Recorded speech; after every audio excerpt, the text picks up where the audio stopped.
Chapter 12. Now Samuel said to all Israel, Indeed, I have heeded your voice in all that you said to me, and have made a king over you. And now here is the king walking before you, and I am old and gray-headed, and look, my sons are with you. I have walked before you from my childhood to this day. Here I am. Witness against me before the Lord and before his anointed. Whose ox have I taken? Or whose donkey have I taken? Or whom have I cheated? Whom have I oppressed? Or from whose hand have I received any bribe with which to blind my eyes? I will restore it to you. And they said, You have not cheated us or oppressed us, nor have you taken anything from any man's hand. Then he said to them, The Lord is witness against you, and his anointed is witness this day, that you have not found anything in my hand. And they answered, He is witness. Then Samuel said to the people, It is the Lord who raised up Moses and Aaron, and who brought your fathers up from the land of Egypt. Now, therefore, stand still, that I may reason with you before the Lord concerning all the righteous acts of the Lord, which he did to you and your fathers.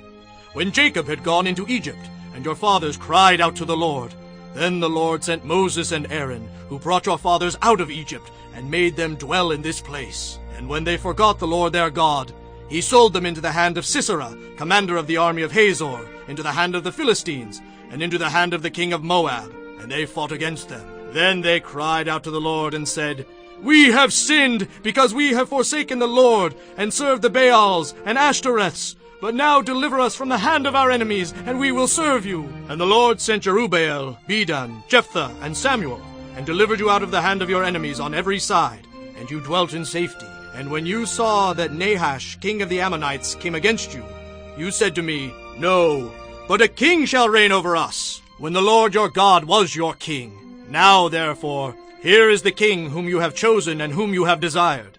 And take note, the Lord has set a king over you.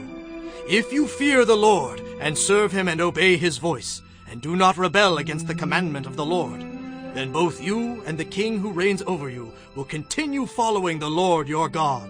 However, if you do not obey the voice of the Lord, but rebel against the commandment of the Lord, then the hand of the Lord will be against you as it was against your fathers. Now therefore, stand and see this great thing which the Lord will do before your eyes.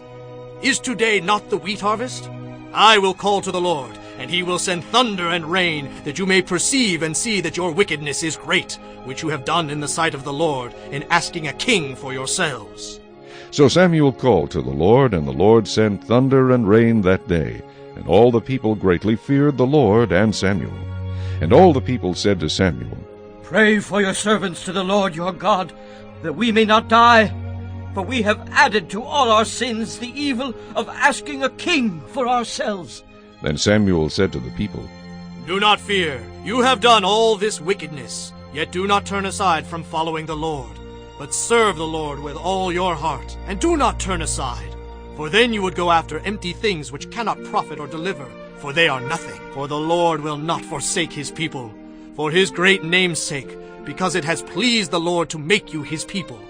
Moreover, as for me, far be it from me that I should sin against the Lord in ceasing to pray for you.